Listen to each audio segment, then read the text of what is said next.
என்ன நீ கோவமா இருக்கீங்களா? சே சே, சே. நான் ஏன் கோவமா இருக்க போறேன்? ரொம்ப சந்தோஷமா இருக்கேன். என் முகத்தை பார்த்தா உனக்கு தெரியலையா அந்த சந்தோஷம்? அண்ணி, நான் வேணும்னே அடிக்கல அண்ணி. ஸ்ருதியோட ரோட்ல நின்னு பேசிட்டு இருந்தான். எப்படி இருக்கும் எனக்கு? எப்படி இருக்கும்? அவன் தப்பா ஏதாவது பேசினானா?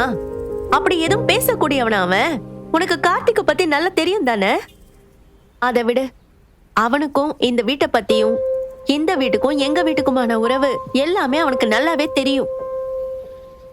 இதெல்லாம் தெரிஞ்சும் அவன் எப்படி ஸ்ருதி கிட்ட அந்த மாதிரி பழகுவான்? அவன் எப்படி ஸ்ருதிய பேச கூப்பிடுவான்? அதுவும் எங்க அம்மா முன்னாடியே அவனை அடிச்சிருக்க.